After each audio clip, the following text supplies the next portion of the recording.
بلد مفيش فيها غير العجلة دي.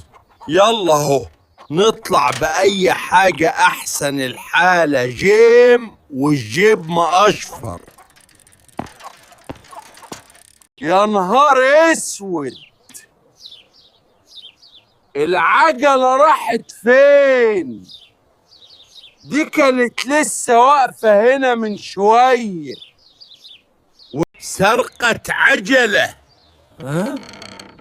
هو كفر البلاص ناقص بلاوي؟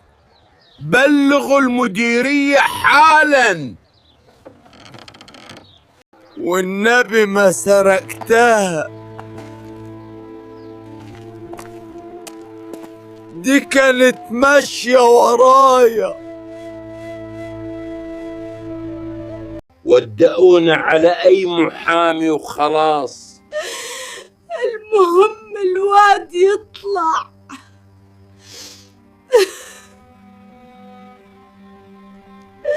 ولا يهمكم.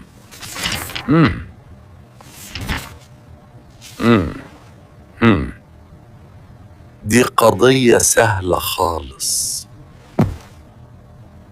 اعتبروه في وسطكم نايم. بعون الله وبشطرتي هياخد براءة.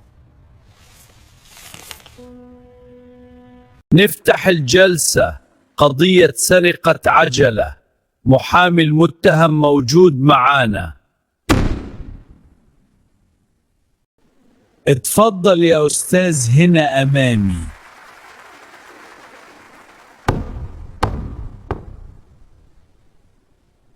سيدي القاضي، المتهم لم يسرق العجلة، هذا المتهم بريء براءة الذئب من ذمة يوسف. سيدي القاضي، انظر إلى هذا الوجه البريء، براءة الأطفال.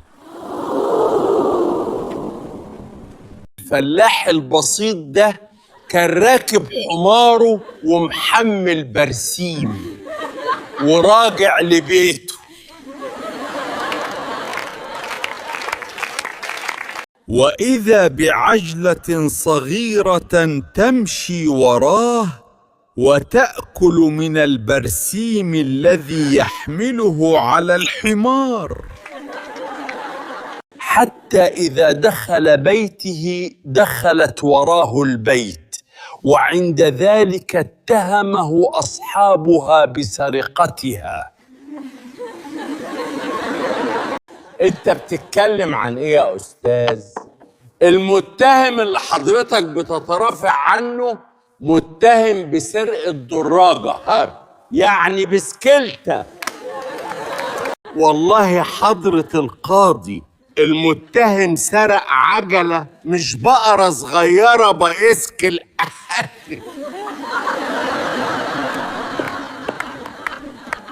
والله حضرة القاضي المتهم سرق عجلة مش بقرة صغيرة صغير.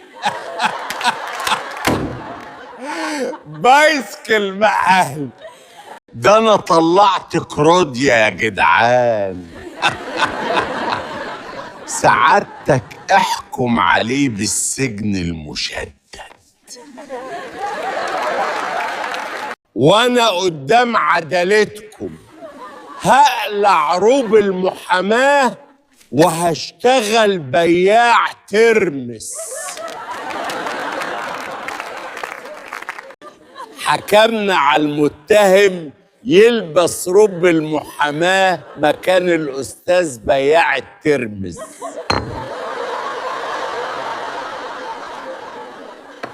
خلصت الجلسة، انتوا لسه قاعدين؟